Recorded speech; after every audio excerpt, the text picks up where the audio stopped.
Welcome to Sleeping with Sarah. I'm Sarah Albritton, and this is the podcast where I interview people in my bed. For my 20th episode, I interviewed professional wrestler turned stand-up comedian Jay Washington. Jay is the co-host of the Trusty Sidekick podcast and can be seen in Spike Lee's Chirac and the upcoming feature film Imperfections, and co-starring in the comedy Landline with Tom Arnold. You can catch Jay at the Ventura Comedy Festival August 5th through 6th. You can follow him on Twitter at Mr. J Washington and go to jwashington.com for upcoming dates. Sleeping with Sarah is brought to you by audible.com. Go to audibletrial.com/sleepingwithsarah to get a free Audible book of your choice. This week, I'd like to recommend Aisha Tyler's Self-Inflicted Wounds. Again, that's audibletrial.com/sleepingwithsarah. And you can also catch me at Secret Slies and Alibis on August 3rd at the Elbow Room in Chicago. Doors open at 8. If you like this podcast, please subscribe on iTunes and rate and review. You can also go to sleepingwithsarah.com for more information. Jay and I got into it talking about medical marijuana, faking orgasms. About 25 minutes in, we get in deeper talking about insecurities, figurative and literal scars, narcolepsy discrimination in the workplace, and Jay has a story about Scientology that you don't want to miss. Let's get started with the show.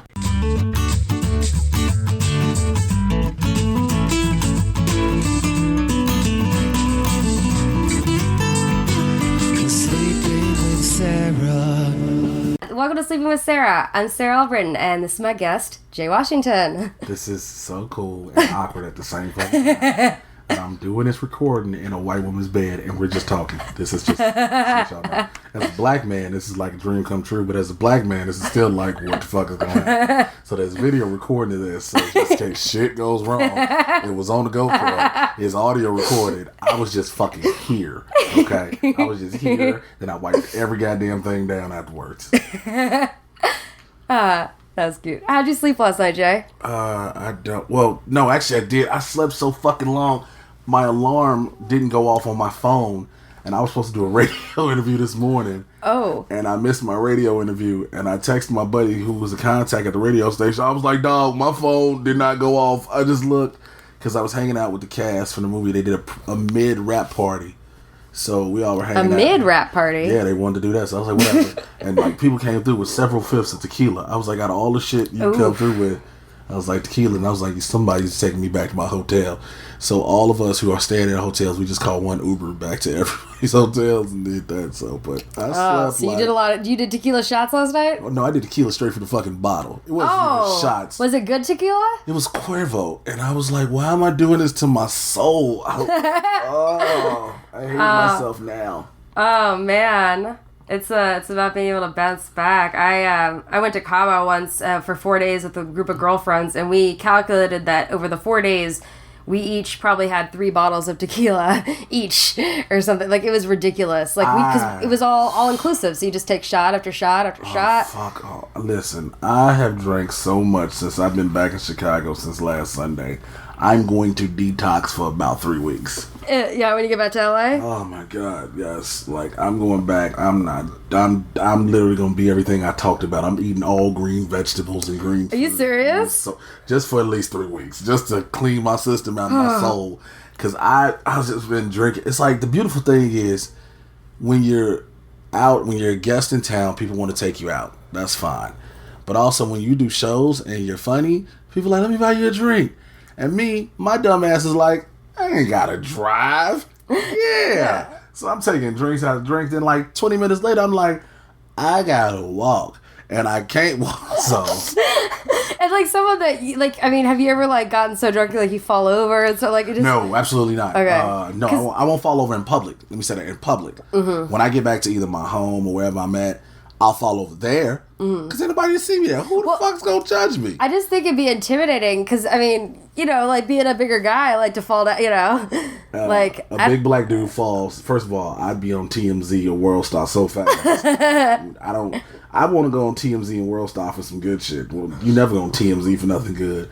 And they just bugging you at the airport half the time. Right, I don't want to be on World Star at all in life ever. Like, but you want to be on something positive. I don't want to just fall down like, watch the big black guy go tumbling down. I know. That's what I'm saying. It's just kind of... I imagine it probably takes a lot to get you drunk, though.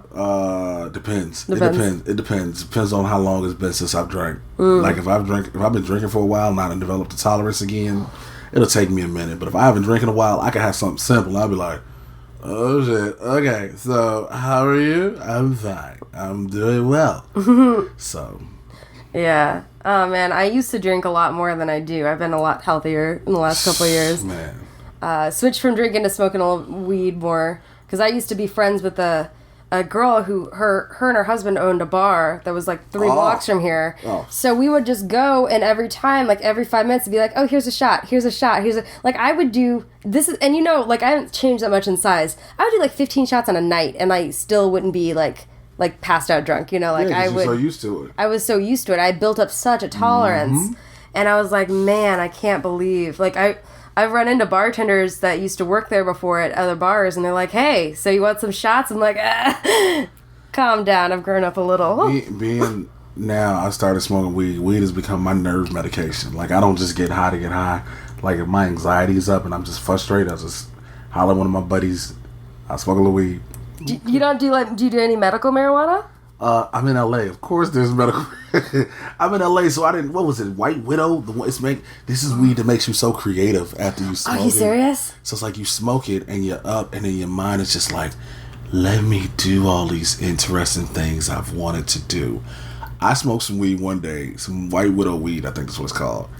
And all I know is I wrote 3 jokes, I edited some shit, I worked on my website, I sent out emails, and I was like, I need more of this in my life. Holy crap. What's it called? White Widow? I think that's a pretty good endorsement. I was like, this is a great fucking endorsement for that. I was like, they need a spokesperson. Talk to Jay. Just with this face, you need to fucking get that weed. God, you need it. It was fucking amazing. Like, I didn't believe it was that good until I had it. And I was like, because I'm not normally a weed smoker. I used to be like, yeah. Well, the thing is that some people think, I think the problem is that some people have just tried whatever weed was around. And so it's like, that makes them tired. I have narcolepsy. I can't really take the kind that makes you tired. I take sativa, which wakes you up. First of all, that's the thing. I didn't know until I got to LA, really, about the different types of weeds. I didn't know there was an indica, a sativa, a hybrid. I didn't know about all this. So I just thought, I just literally thought weed just make you sleepy. Yeah. Like, when I smoked weed, I was like, all right, I'm done one day. Turn into some shit. But I didn't know that you would have weed now that it keeps you up. It gives you energy. It motivates you. And I was like, wait, there's weed that I can smoke, and now I'm around here running like Speedy Gonzalez? Cool. Give me that. It's like weed that treats me like it's cocaine. I think I found salvation. That might actually be cocaine they're taking. No. Cocaine. I've never done cocaine, and it's so funny because people always, suggest because it's pretty popular now. I think it's super popular again. Cocaine is like the 80s again. It's like the 80s again. So everybody's like, I'm like, fuck wrong with you? You got sinuses? And like, you got allergy pills? Something you need? I had one in my bag, but I've never been one for cocaine because it's just like, I feel like for me, I take a lot of caffeine shots at one time. So my immune system to that is already high. My adrenaline pumps up quick. I've always believed that no matter how small or large I take, the first time I take cocaine, I'm going to be that dude they talk about on the This Is Your Brain on Drugs commercials. He only took a small hit and he died. I feel like that's going to be me, and I don't want that to happen. How did he die? Man, he died from a key bump. What? What type of key was it? A skeleton key? No, mailbox key.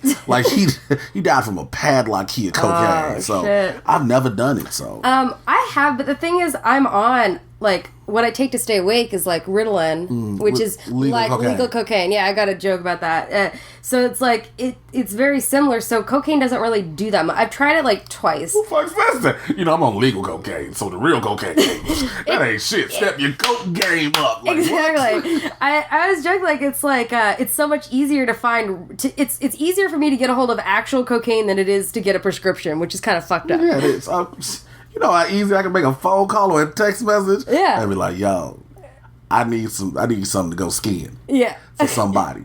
I made a phone call for cast members of different projects I've done in LA and whatever. Even when I was in New York and was able to make a call for cast members. And they were like, how do you know people? I was like, shh. Just stay quiet. But yeah, it's easy to get shit like that. So. But for me, I tried it a couple times just because it was around, and it really didn't. It was as if I took twice as much medicine as I would. I just talked faster. I felt like I was annoying, and I was like, And we're doing. Yeah, that's basically what I was. And like, well, if you don't sit the fuck down and shut up. That's why I like to smoke weed, because with my uppers, because I'm on uppers to stay awake, it kind of chills me out a little bit more. Versus, I always been wanting to ask you this about your narcolepsy. What? Have you had to take pills before sex? Oh, no, because that's like a different kind of adrenaline, wakes, you know. Okay, because I just would love to be, I wouldn't want to be that dude, but like, I would love to hear about the reaction of a dude who think he beasted some shit, and all of a sudden he looked down and he like, well, damn! I'm fucking asleep. Like, no, not really. Nature did. Like, what? Thankfully, you know, there's a difference. I've definitely fallen asleep while making out with guys before because I was just super tired. But when it gets down to like the sex part, like I'm usually pretty fucking awake. You're not gonna be like, yeah, I'm sucking these teeth. No, or I'll say something. The thing is that when I get really tired, I start to hallucinate and see things that aren't there. You think a cactus is giving you some good neck, like it's real prickly. No, well, yeah, I thankfully my ex really I dated a guy for several years and he kind of understood a lot, but still some of it freaked him out a little bit. So like sometimes I would like get really tired and I'd say something that doesn't make sense and he'd be like, all right, you're not making sense, we're not doing this. And then I'd be like, no, I'm awake, let's have sex. And he would like now he towing the line like, is this consensual? Is she high? Well, I actually had an understanding with him. It was like basically like, hey, you know, we could wake up in the middle of the night. We're okay waking each other up with sex and that kind of thing. That was fine. But one time he was a musician, or is a musician, I think. Still, who knows? But we went on a trip for with his band. They had a gig in like the middle of nowhere, Wisconsin, like one of those islands you had to. That's most of Wisconsin. Is the middle of fucking nowhere. Continue. We had to take like a ferry over there, and we stayed in one of his friends' cabins, right? And we shared like a sleeping bag. And so, like, because we were living together, we were having sex, you know, we were young, we were having sex, like, 2-3 times a day, you know, that kind of, you know. So our bodies were so used to, we both woke up, middle of having sex, there's a room full of sleeping people, and I'm, like, on top of him in the sleeping bag, and we both wake up, and, like, we're already having sex, because we, like, that was probably pretty freaky. That's the most nymphomaniac sleepwalker shit ever. You just roll. You passed out there. I mean, that's basically, like, what happened. That was pretty weird. I think that, like, freaked us both out a little. We're like, talk okay. About a wet dream for you. Shit. Like, I know. That's kind of, it's just, I don't know. That's just kind of how that happened. I don't know how else to explain it. I think just our bodies were so used to doing that. No, first of all, 2 people in a sleeping bag, that is some shit where you like, yeah, I plan on having sex. But there was a room full of other people. It don't matter. You got 2 people in a sleeping bag. We were being economical. I didn't have a sleeping bag. You motherfucker better make a pallet. You better grab some blankets and a pillow and roll yourself up real tight and comfortable. Fuck. I'm sorry. Maybe he had planned on it all along. I don't know. Who wouldn't? Look, I'm in a cabin in the woods in the middle of bumfuck Wisconsin. You know, I'm already with my girl. I have sex 2 to 3 times a day. What the fuck? Oh, there's a room full of people. I don't give a shit. You better open up that labia. I'm inside of you. The fuck you think this was? Oh, we came up just to enjoy nature. Part of nature is this dick. I mean, sorry. Oh, he was so shy though. It was adorable. Oh, so he was. Like I was the second person he'd ever slept with. If this gives you some sort of after the first night we had sex, I want to have sex again in the morning. His first response was, "Oh, you want to do it again?" Like that was his response. Like he was very green. I'll be honest. I think that'll happen to certain guys in certain situations. That fucked up one is one of them. But also, if you have sex with somebody you never expected to have sex with, like as a dude, there's certain people like I probably would never have sex with.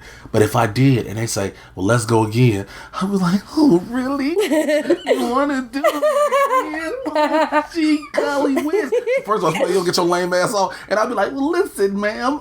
She'd be ma'am and every fucking thing. She'd be so mad at me. Why'd you call me ma'am? Ma'am, yeah, that makes you feel old. I'd be like, I'd be like, look here, Mademoiselle make you sound like a hooker. Ma'am will make you sound like I got so much respect for you right now. So that's funny. You want to do this again? But he was so shy. Like I brought him out of his shell. You know, fucking somebody 2-3 times a day will. Listen, I think it still took him like 5 years to ask for, like, anal or anything. Like, it took him a long-ass time to, like, even have the guts to, like, ask for that. I like, she was 6.5 hours. So, I've been putting fingers certain places, and you ain't saying no. So, you see how the size of these two? Add one more. What you think about that? Yeah, like, but I think that guys have to be aware of their size before they ask for that. Like, some guys ask, and I'm like, you are way too, there's no fucking way in hell, you know? Let me tell you something. I've had females I've had sex with in the past who requested anal, and I was like, word? And then I was like, all right, let's do this. But then after I realized we've done it, I was like, oh, you do this frequently. Because it was too easy. But then you have some females who are like, well, I want you to be my first time. I was like, oh, no, we won't do that. First of all, I ain't got time to deal with you hollering, screaming, and you not finna lower my erection. Take it out. Like, goddamn it, listen, I'm going slow, okay? You're going to enjoy the shit out this. Sorry. That's funny. Sorry. Moments. Yeah, I don't know. Like, I'm more like, I save that weird stuff for relationships typically. So I mean, ain't nobody. I think you should just be randomly like one night. Like, if I have somebody, if you ever have a one night stand, the first they say is, so what's your thoughts on anal? What's your middle name? Like, you're not gonna just.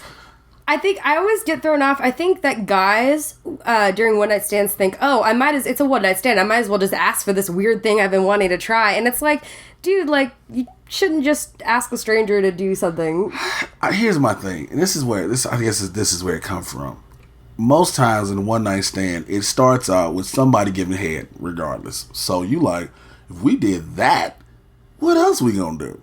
Because most one night stands involve a dude going down, a female going down, one of the two. Mm-hmm. So if I didn't put all of your pussy on the bottom of my chin and the top of my nose, I think I've gotten to know you already. Okay, I feel like I know parts of you. If you sucked all the way to the base of my dick, and I feel like we are officially bonded, so we can see if this is. I don't know if that's a bonding moment, but if you give me all of your throat on the first night. On a potential one night stand? Yeah. Like, there's a level of head, and there's a level of, I'm gonna make you fall in love head. For males and females. Some guys, like myself, we just have no choice in the matter. When we give head, like, we just go for the gusto. Oh, you gonna make sure you tell somebody about this. But there are some females who, when they give head to a guy, some are good and some are just amazing. Some go for good, but then some go for amazing to try to keep the person around. Some girls talk about, like, different, like, and I don't get it. Like, it's like, if you're gonna do it, you do it because you want to do it. Absolutely. You don't, like, oh my God. Like, I know some people talking about reluctant blowjobs. Oh yeah, like, and that's also why I don't believe in, like, the only, like, oh, it's gonna make me sound cocky, but like the times I've had bad sex has been because it's like pity sex, you know, of course, you know, that's like, you know, and that's why I'm like, I don't like, you know, it's just like, I would never have pity. I believe in the philosophy is either a fuck yes or it's a no. Mm-hmm. Like, if it's not, like, you're excited about it, then just don't do it. Like, I know a lot of people don't believe that there are guys who can have pity sex, and it happens. Oh, absolutely. And the worst especially going through a breakup or where you're off and on and all that bullshit. Oh, like, I really don't. Like, you know, sometimes when makeup sex is cool, but then sometimes you like, I really do not want to be doing this. But you're like, you're you know, other parts of you are wanting to because it's familiar and easy. Like, oh no, I've had bad sex to the point where my experience with bad sex has always been where a female does not know how to ride, and it's like, listen. So do you fake it? Have you ever faked an orgasm? Hell yeah! Oh my God! I've had the faces that was like, and she didn't know no different. But I was like, did all that. But does she wonder where? She had no clue. I was like, I'm leaving it at that. I've done that, and I've also done that. You can get up off me now. That's rude. Don't you think that's pretty rude? No, I don't. If you are just sitting there wiggling around like a dead fucking fish on land with no oxygen, I have no reason for you to be sitting on my dick when I can beat my dick like it owes me money and be a whole lot happier. Wow, okay? That's interesting. I don't care what no dude say. Dudes be like, man, I'll just let it stay up there. Fuck you. Here's my thing. The average on normal first sexual experience before a dude has his first orgasm is roughly between 5 and 18 minutes. Mm-hmm. Okay. If I didn't already decide to say, hey, I'm going to go ahead and beat on off early and get this out the way so we can go have a long run. If you hop on top of me and you don't know what you're doing, I will either A, go ahead and beat myself off, B, go go to sleep upset, or C, watch Netflix and chill with my motherfucking self. Okay, I have no problem doing that. But the thing is, there's always, just like women say, there's guys who don't know what they're doing. There are women who sometimes don't know what they're doing. Every female doesn't know what she's doing with sex, just like every guy doesn't. Yeah. But once people accept that, like, you're not always gonna have the perfect sexual partner, because everybody's idea of what sex is going to be different no matter what.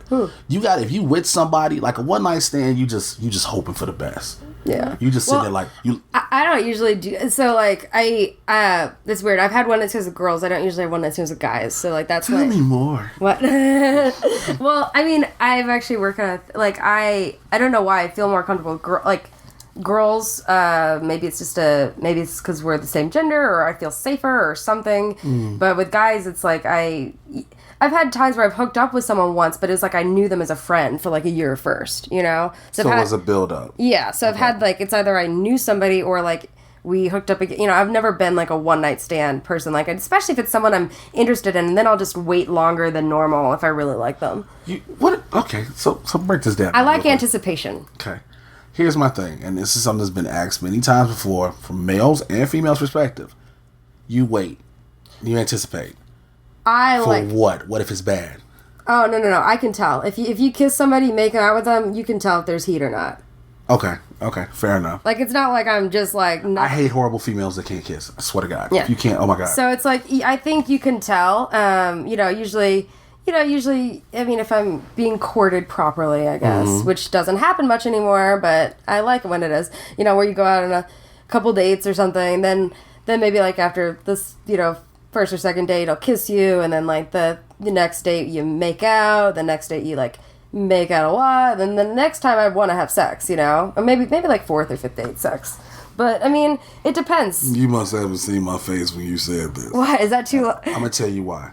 This is why I made that face. There's nothing wrong with that. Let me preface it. It's not always the same way. There are some times where you have chemistry with someone that is so off the charts that you're like, no, I cannot wait a minute. Okay, I was just going to say, there's some people, because here's the thing I've always said since I was younger. Since you were younger. Females want to have sex as much as guys do, but they don't say it due to the stereotype and stigma that comes with it. Like, it's always, there's unfortunate stereotypes that if a female wants to have sex with a guy real quick, she's a slut, she's a hoe, blah, blah, blah. Where a dude do it, he's the man, blah, blah, blah. But you're still fucked up. Here's my thing. If you're consenting, you know what you want to do. You see people sometimes where day one, moment one, I'm going to fuck you. Like, the bar is already here. I'm going to give you some. But how you proceed after that lets me know if it's still going to stay this way or it goes lower and lower and lower. See, I've had that, and it's been interesting because a lot of those people I met while I was in a relationship and didn't hook up with them until after that long relationship was over, and that was super hot. Well, of course you were, but again, the difference is you were in a long relationship. Yeah. You were in a relationship, so it was already they respected it and you respected the relationship. That's absolutely nothing wrong with that. Nothing wrong with that. So, of course, afterwards, you're not in a relationship no more. All bets are off. The gloves off. Do what you want to do. But you can meet somebody and you can see them and you be like, I would want to fuck them. And that's probably one of the first, because when you see somebody, you're not automatically thinking, that's my husband, that's my wife. It's going to be the physical attraction. You're saying like when you first meet them, but once you get to know them, sometimes you realize this person's really hot and I want to hook up with them, but they're also a really cool person. Okay, so right, and that's what I'm saying. And it goes higher now. But then there are people you see and they're so hot, but then they start talking to you like, oh, you cute, but you dumb as shit. Oh, okay, listen, I don't even want to talk to you. Okay, now I don't even want to have sex with you anymore. Please get away from me. That works for the guys. Think that too, then? Yeah. Yeah, hell yeah! Oh my! Are you saying like an LA 10, like a super hot girl, like even? First of all, I deal with no chicks in Los Angeles at all. I refuse to. Why? Because A, I don't have the patience. B, I don't have the patience. C, I don't have the bank account. And D, I don't have the patience. But what do you mean, like what's? Because a lot of them are the majority of females I've run across just in casual conversation with not even an inkling of thought of trying to hook up anything, are always trying to figure out who you are, what you do, how can they profit from it. Because LA's whole culture is based off that, male and female. So if you don't want to even get to know me as me, I don't care. But I've been just trying to use people. Yeah. For me, I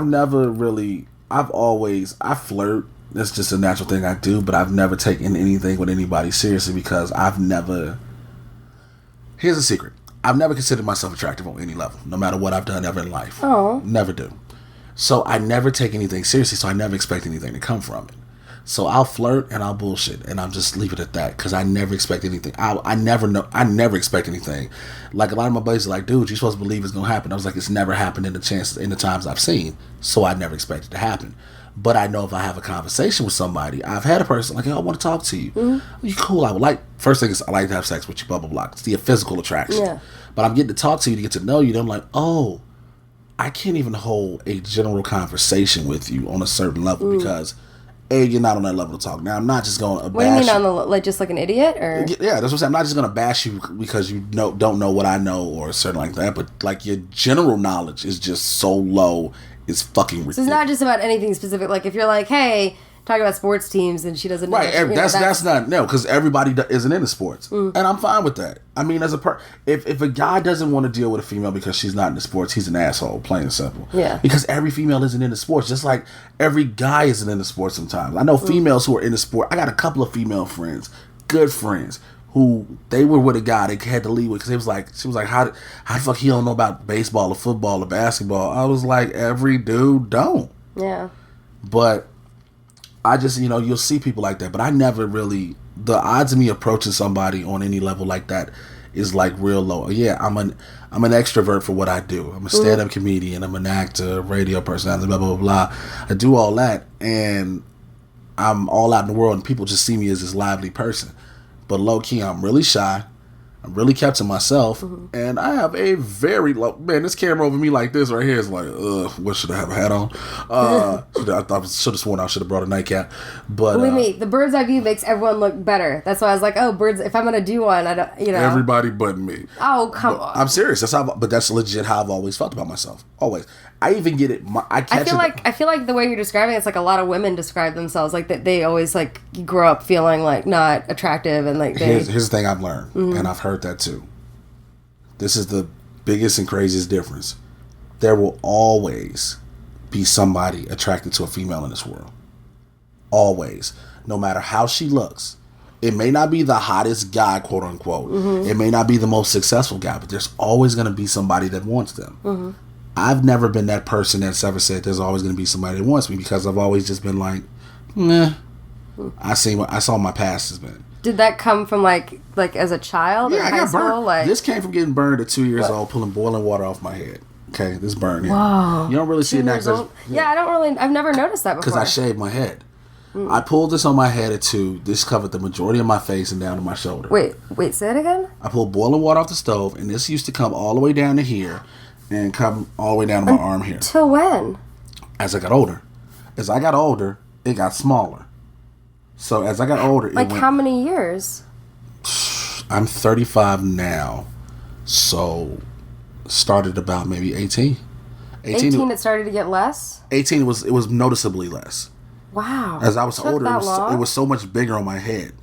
But as I got older, can you grow hair there? Yeah, I can grow hair, but it's like it'll be a small patch right here that won't grow. See, my brother, when he was 4, he got hit in the head with a horseshoe. Jesus Christ! Yeah. I'm sorry. Sorry. I guess that got through out of nowhere. Well, I was trying to... Because he can't grow hair in that little part. I fucking hit there with a horseshoe. Okay. The cars are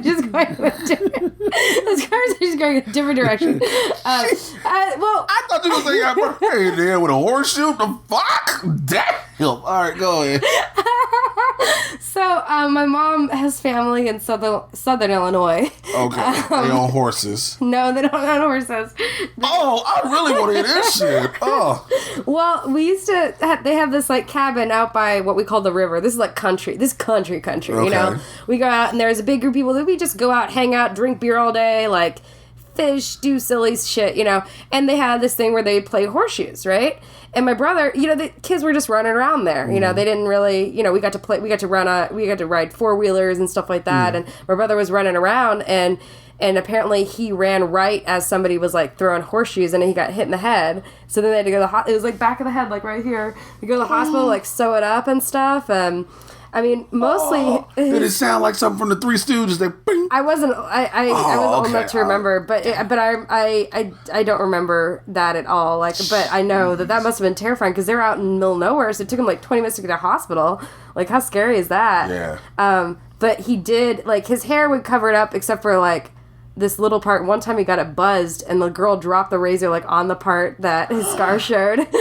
It was like her first day at Supercuts, and my mom got so mad because she's like, never take him to Supercuts. Like, of course, it's at Supercuts or fucking Bo-Ricks. Yeah, but yeah. But so he had a weird thing with his head, but it was not nearly as bad as like a burn. That's like, how did that happen? Me pulling it off the stove. I was 2 years old. You were just curious and pulled it off the stove. Here's the funny thing why I use that in retrospect. So, I know two people who were burned in actual fires. My ex-wife, my son's mother, was burned horribly, but as she's gotten older, she still has burns on her arms and on her face. She's remarried. She's always had attention from guys, regardless. I know another girl. She fell asleep on a radiator. She had a big burn all over her face. Oh shit! That sounds like something I could do. But here's the thing. This goes to show where their steam is, and mine is still low. I've never had that attention. Guys will always, no matter what, find women attractive. No matter what. Wow. But so, once it started to decrease, did you find you didn't have higher confidence about it, or? No, still. I'm 35 and I still don't. Were you doing comedy back then? No, I started doing comedy when I was 29. 29, okay. I was wrestling. I was a professional wrestler. Yeah, I knew you were a professional wrestler. So, what got you into that? I've always loved wrestling as a kid, so that allowed me. I used to always play wrestling in my front yard with my buddies and stuff. And then one of my best friends, been my buddy for like 30 years. We've been friends since we were little. He joined Windy City Pro Wrestling, and he was like, "Yo, you want to join?" And I was like, "Yeah." So I went down, and they told me how much it cost, and I was like, "No." So like, no. So then I joined. Everyone wants you to join something, so if you got to pay. I'll tell you about my Scientology incident later. Oh, I want to hear about that. So so then we joined another company, and I was in it. So then people was like, "Yo, where did Scar come from? Did it come from wrestling?" I was like, "No." They're like, "You should use it in wrestling because it's a great story for a wrestler." And I was like, whatever. But I still never had that real confidence level. Never had it. You know, I might take people like, "You take selfies and you do this, that, and the third." I'm like, "Yo, I'll use a good example. That's my Beyonce moment. You know how Beyonce say she has Sasha Fierce? Mm-hmm. That's a whole nother person that does that. For me, I don't do it. I can't. My self-esteem, my confidence level is super low. And I know people like, "Yo, you're a grown man." How you say that? It's just always been. That's crazy. Have you done anything to, I mean, like, I guess it's just hard. Like, I had low confidence growing up, for sure. I was like a nerd in school and made fun of. Same here. Stuff like, but I went to like a small school, so it was hard to avoid, you know, like, there's like not that many people to avoid. So then I went to a public high school. And then from that, I was able to meet more than just that small group of people. I get that. I was at a public high school in Chicago, and it was a real public high school in the hood, and I was a nerd in the hood.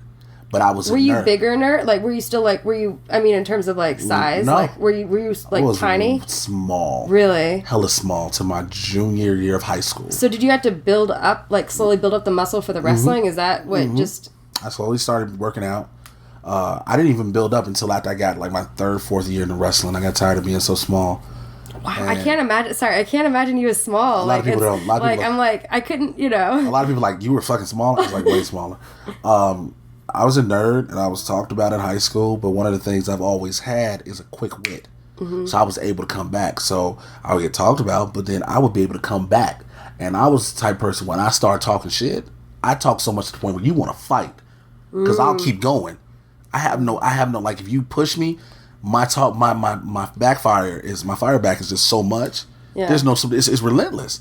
So I would do that. So that's what let me learn how I could talk junk, and then it translated over to being a wrestler, which allowed me to deal with comedy, dealing with hecklers and stuff like that. And me being able to do certain things with certain roles where I've had to improv lines because I'm able to think quick on my feet. But as a whole, I never, like, I just bought a newspaper because I'm in today's paper.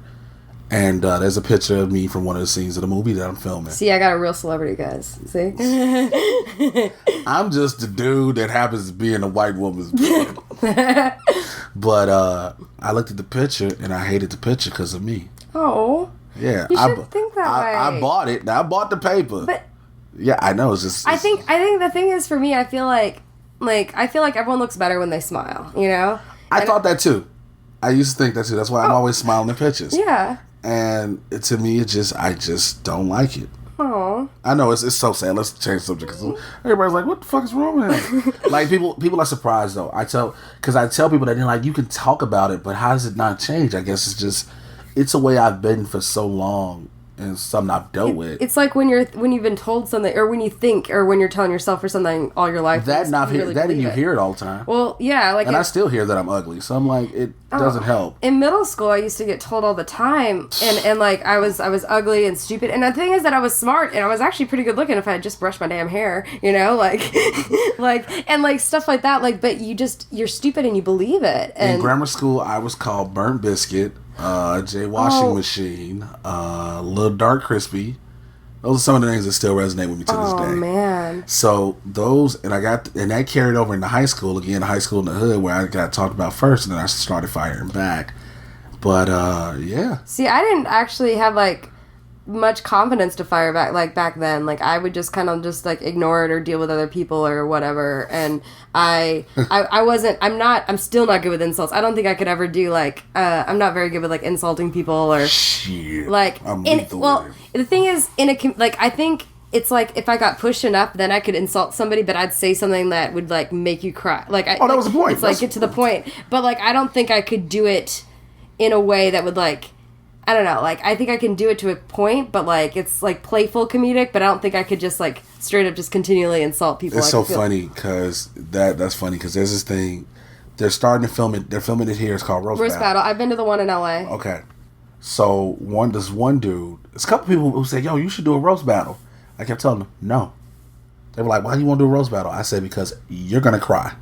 Yeah. They was like, well, it should be funny. I was like, no, that's the problem. It's going to be funny, and I don't stop. Yeah. Like one dude asked me to do it, and I'm kind of cool with him. I'm not a friend with him. We're cool. We're associates. He was like, "Yo, I could be an easy target." I said, "A, that is not fair to you." I said, "B, I know me, and you will hate me afterwards." Yeah, it's just I don't know. I think with maybe one of my close friends, maybe like Paz or Amanda or somebody, I think I could maybe do it and make it playful because I've known them for a long time. I think that's the thing. Is like I'm not, and plus I just didn't want to do it because I just don't want to be that dude. Like yo, like I tell everybody. I can be an asshole. I have no problem with it because it's my defense mechanism from being the way I grew up. Yeah.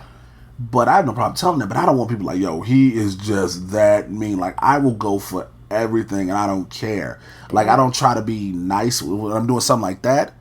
Like when we did Beef. They have the version here, Beef. We did it here, and I did XL. Yeah, I could see that. That could be fun. Because that's one of my best friends. But XL's so sweet. You didn't make XL cry, did you? We both almost fought each other because we both would we'll go at each other. But it's a playful, we'll fight each other because it's like there's certain things we know about each other that nobody else would know. So it's cool. But I told him when we did it, I said, hey, bruh, I'm letting you know ahead of time. I said, I'm going to tell you something. I'm going to 8 Mile you.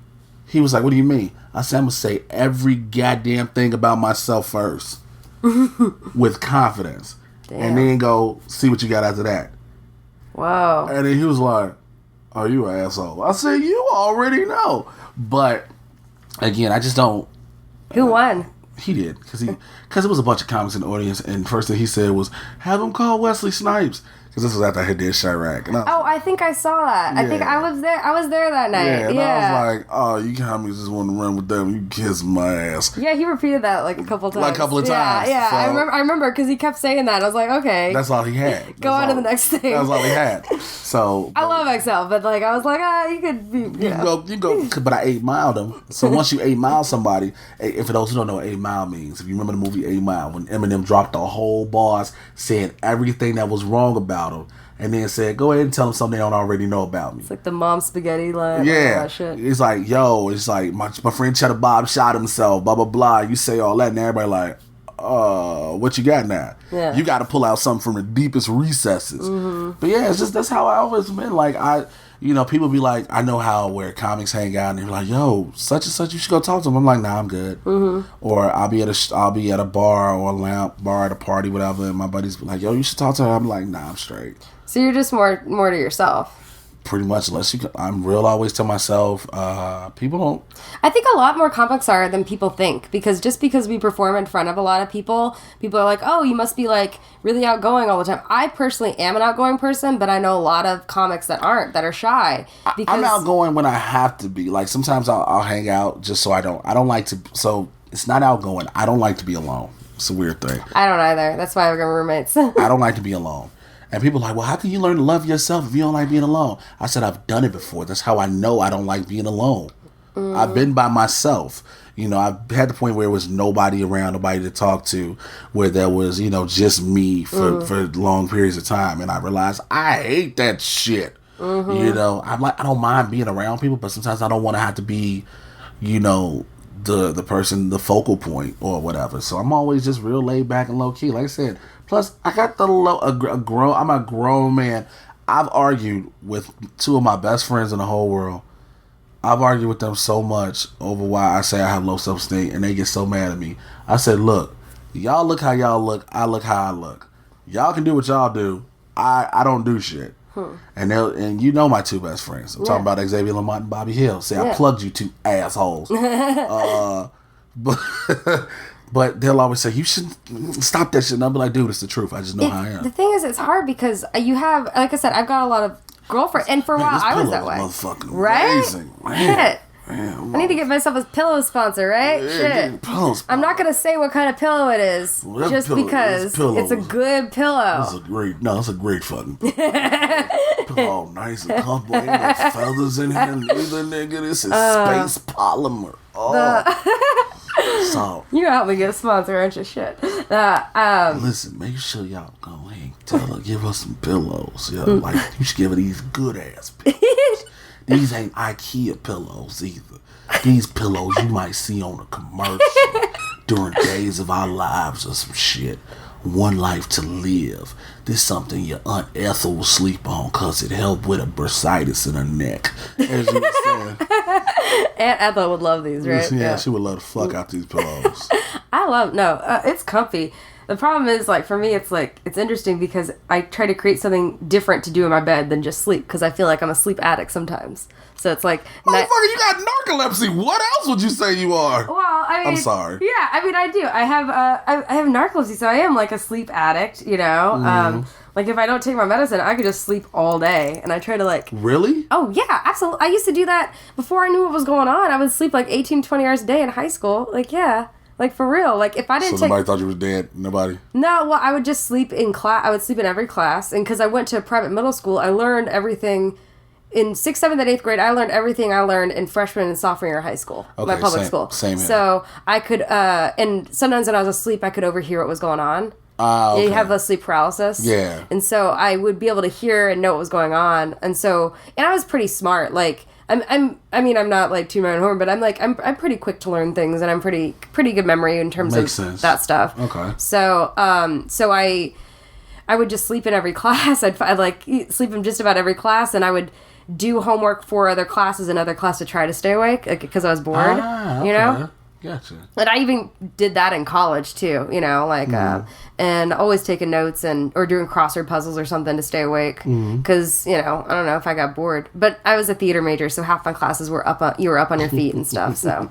But yeah, before I knew, I would sleep for me, it doesn't matter if I sleep for 7 hours or I sleep for 17 hours. I feel the same when I wake up. So I had to take medicine. I feel like if you were up for 2 or 3 days straight. Okay. Like, that's how I feel all the time. I know. Like, does that make sense? Absolutely. And so that's what's complicated about it. The more complicated thing is the falling down, so that's always weird. But I haven't, not many of my current, like, comic friends have seen me do that. Only, like, a couple of them have. Okay. Which is scary, and that's one of my biggest fears, doing that on stage. But... Man, because I don't know how anybody... First of all, if you were to have a narcoleptic episode on stage, I would feel more sorry for the comic that has to follow you than you yourself. Because you're used to the shit. As long as you don't hit your head, you good. Yeah. But the comic that's got to follow you is like, so do I got to shoot myself? Like, I got these matches. I can set myself ablaze. You know what I'm saying? Yeah, I don't think it'll happen. I think it's the same thing like why you don't sneeze on stage. Your body knows you're being watched, Have you ever sneezed on stage? Hell yeah, I know a bunch of people sneeze on stage. It depends. Like if you're like, I know people who like just have to hurry up and do it. I've sneezed. I sneezed because one time I had a bunch of shows and I was starting to catch like a low level cold because I kept ripping and running, and I didn't get a chance to put everything in my body I needed to keep going. And I was like, whoosh. I was like, excuse me, you can still shake my hand afterwards. I was like, I did it in my sleeve, something like that. So. Yeah. I don't know. I just feel like sometimes the adrenaline like kind of keeps me up. So I haven't done it. I hopefully won't, but it doesn't happen that often anymore, like once a month or something.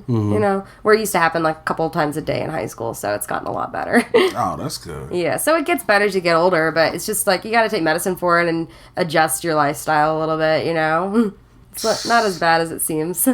When you say adjust your lifestyle, that's when it's as bad as it seems. Once you got to do that part, I think that changes a lot of shit. Well, medicine helps, it's not like, it could be worse, I don't, I think there's pluses and minuses to having an invisible disability, so people won't judge me on it. But at the same time, it's like people just assume that I'm normal. So if they see me falling asleep in the back of a show, they think I'm being fucking rude or, I'm laughing because I'm just thinking about this part. Like, how do you go for a random job interview when that part of the application, do you have any disabilities or illnesses? They're not allowed to ask that at job interviews. It's on applications or something like that, don't they? Oh, they changed that now? No. You're not allowed to have that. HIPAA prevents you from asking any of that. I'll be like, hey, so what's wrong with you? Well, here's the thing. I might fall asleep. It's not me. It's my whole brain. See, I would wait till I got hired. And actually, I recently did a temp job for marketing, from doing marketing for a law firm about a month ago for about a month. It was a short-term project.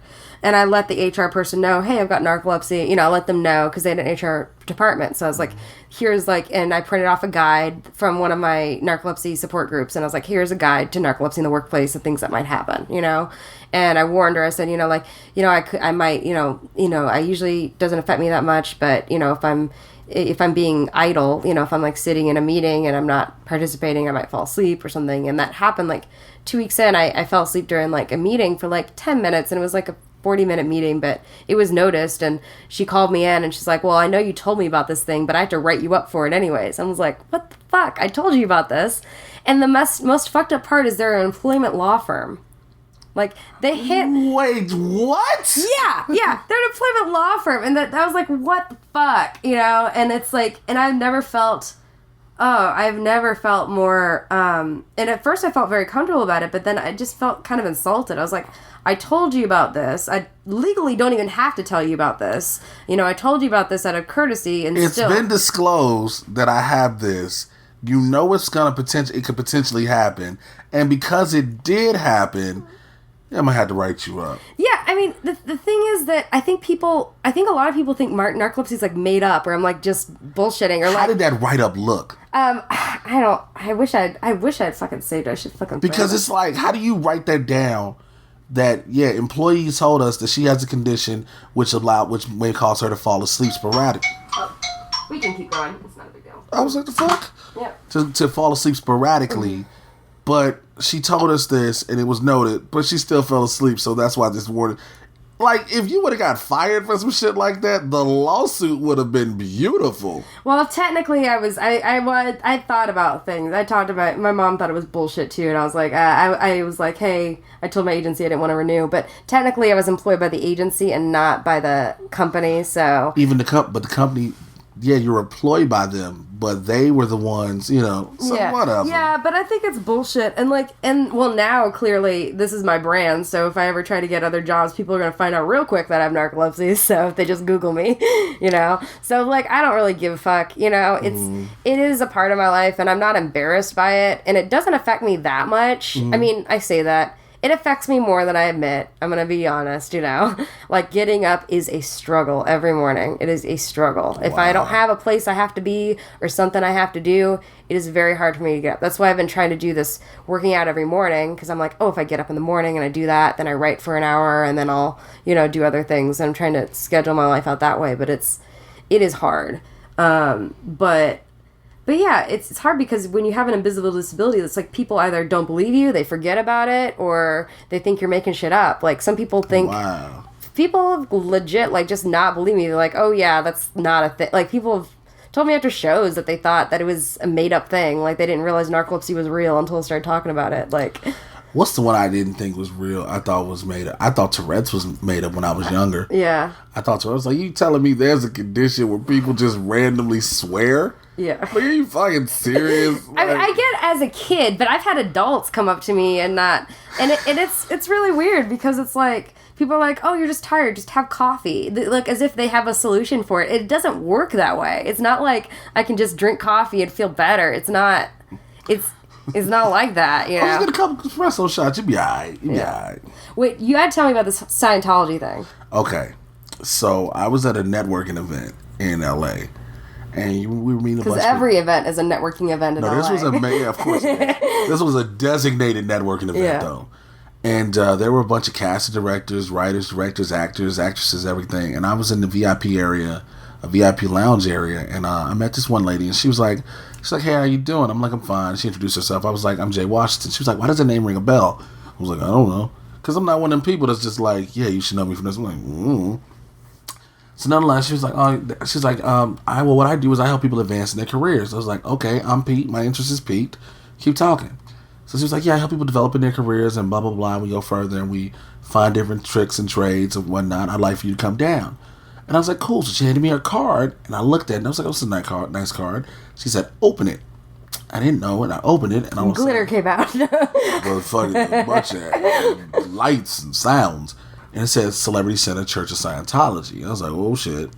So I went down a couple days later for a tour of the spot of the Celebrity Center. This ain't the regular. It's the nicer one. This is not the one on Hollywood Boulevard. It's a different one. No, it's a different one. This is the one on Franklin. Okay. This is the big one where they got the gates and everything closed off. Like, these are the ones where all the Hollywood celebs come to. Like, you expect to see Tom Cruise. Like, he could possibly walk in there. Seriously, he could literally walk in. So I'm in there and I'm walking around and I'm like, oh shit, this is weird. And I'm the only black dude.